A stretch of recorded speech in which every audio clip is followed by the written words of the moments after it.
I know you like to hear from me some of the issues that happen behind closed doors in politics, and not just what you hear from other journalists who've only ever sat on the outside of the room with their noses pressed to the glass looking in. So ponder this, it's the age-old dilemma of opposition. Do you oppose bad legislation to keep your hands clean, or do you offer to work with the government to make a bad bill less bad in order to make some beneficial difference for the country? Of course, it's possible to have the worst of all possible worlds, to expose everything that's wrong with the government's legislation, to offer to work with them though to improve it, and to have your offer then scorned and have to support the flawed bills out of some sort of moral guilt. Now, this happens to have been the approach adopted by former opposition frontbencher Julian Leeser on The Voice, although, to be fair, he does seem to have thought that even a bad voice was better than no voice at all. But now it seems rather than just oppose the government's proposal to increase taxes on the resources sector, the source of most of our export income, but which the government first wants to tax more heavily to fund its ongoing spending spree, but second, ultimately wants to destroy anyway because they say fossil fuels are supposedly killing the planet. The opposition's now thinking of offering the government an alternative to cooperating with the Greens. You see, to get its legislation through the Parliament, through the Senate, the government needs to get the votes of the Greens or the Coalition. Now, without one or the other of them, there just aren't enough Labor and minor party votes to succeed in the upper house. So if the Coalition says no, the government has to then rely on the Greens. But if the Coalition says yes, on the basis that it's going to make a bad bill less bad, well, the Greens then become irrelevant.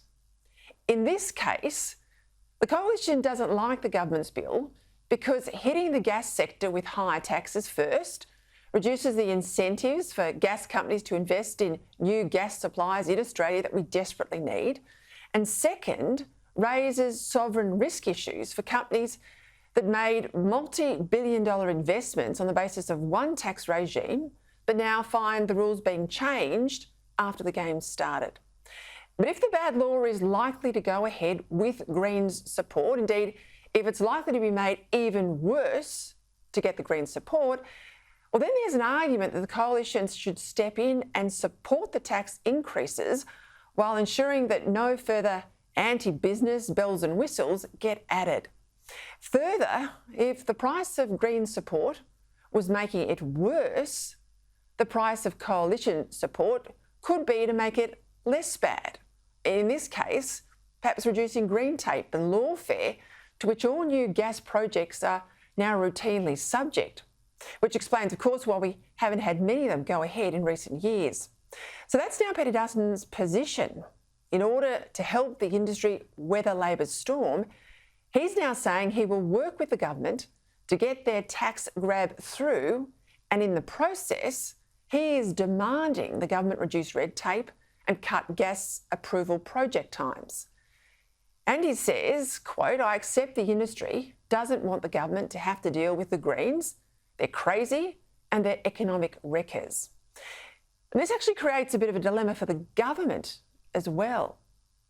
Does Anthony Albanese work with the Coalition and in the process give the alternative government the respect it deserves?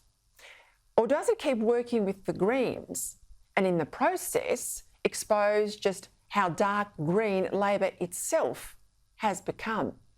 Now, I think Dutton's tactic makes sense, provided, and this is key, that in the process he doesn't ever accept that extra taxes are a good thing rather than, in this case, the least bad option.